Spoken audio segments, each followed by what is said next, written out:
तो ये है problem number 3, exercise 3, chapter 1 solution of equations.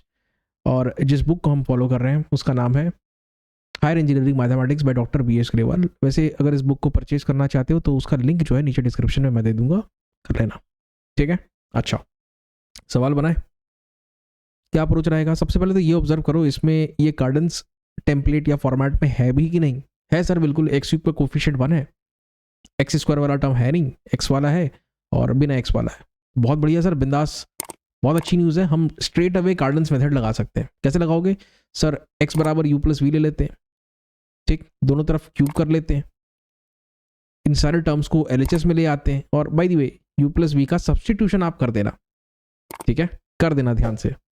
अच्छा, अब सर हमें क्या करना है? यहाँ पे कंपैरिजन करना है। तो बेसिकली आप यहाँ पे क्या करने जा रहे हो? देखिए मैं यहाँ पे इस इक्वेशन को फिर से लिखता हूँ। क्या है ये? X cube sir minus 15x minus 126 is equal to 0।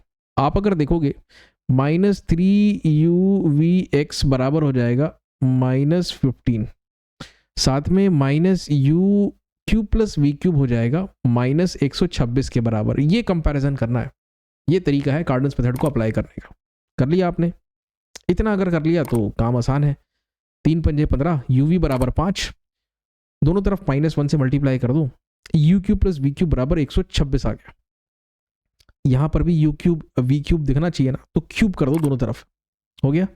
अब √1 √2 √1 √2 लिखने का तरीका, t square minus sum of the roots into t plus product of the roots, बस।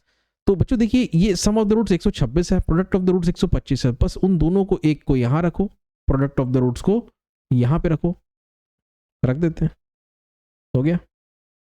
कुछ कर सकते हैं सर? 125 और 1, यही तो है सर हिसाब। तो 125 माइनस में, 1 भी माइनस में, इस प्रकार से आप स्प्लिट कर दो। टी कॉमन ले लो और यहाँ पे -1 कॉमन ले लेना, ठीक है जी। टी माइनस 125 कॉमन ले लो, आसान है, इसके बाद और कुछ है नहीं। टी की 2 वैल्यूज आएंगी 1, 125।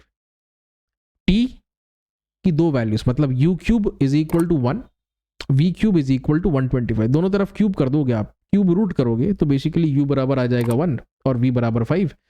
और सर इसके बाद तो काम आसान है। हमने माना था एक्स बराबर यू प्लस वी, तो ये लो यहाँ पे कैलकुलेशन कर लिया, एक 1 आया सर, दूसरा 5 आया, तो ये 1 + 5 कितना हो गया? 6 हो गया। समझ गए इतना?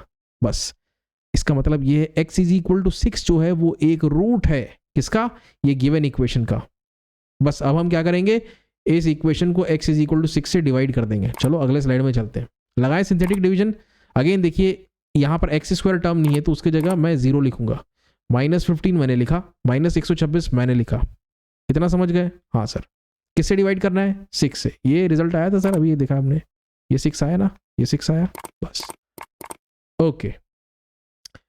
Copy paste, 6 × 1, 0 + 6, 6 × 6, -15 + 36, 6 × 21। होना ही था, यहां तो 0 होना ही था, सीधी सी बात है, रूट है तो डिवीजन होगा ना, परफेक्ट। क्या दिखेगा sir? x² + 6x + 21 is equal to 0। ये बन गया आपका क्वाड्रेटिक इक्वेशन, जिसको आपको सॉल्व कर लेना है। तो कुछ हो सकता है क्या?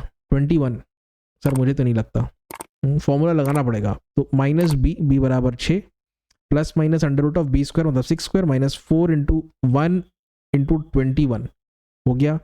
फॉर्मूला लगाओगे तो देखते हैं रूट के अंदर -48 आता है। कुछ हो सकता है यहाँ पर? कुछ हो सकता है? तो देखो -48 जो है ना, 48 अगर तुम देखो तो 48 को तुम लिख सकते हो 16 × 3, 16 मतलब हो जाएगा 4 √3। तो ये है हिसाब, और माइनस भी है तो माइनस का साइन अंदर रहने दो। चाहो तो तुम इसको लिख सकते हो 4i√3 एक बार में, जो कि मैं फाइनल आंसर में लिखूंगा, ठीक है। दिख रहा है ये -3, ये पता नहीं तुम लोग समझ पाएंगे नहीं। 2 3 6 2 × 2 = 4, तो उस हिसाब से किया है मैंने, डिवाइड कर दिया स्प्लिट मार के। तो फाइनल जो रूट्स हैं ये हम लोग निकाल लिए कार्डन्स मेथड से, ये हमने लगाया फिर सिंथेटिक डिवीजन करके जो क्वाड्रेटिक बनाया उससे, और ये भी एक, ठीक है। हमेशा ये पेयर्स में आपको दिखेंगे, इमेजिनरी क्वांटिटी से बात का हमेशा ख्याल रखें। तो बस आज के लिए बस इतना ही। अब अगला सवाल देखेंगे हम, चौथा सवाल कैसा होता है, ठीक है। Thank you.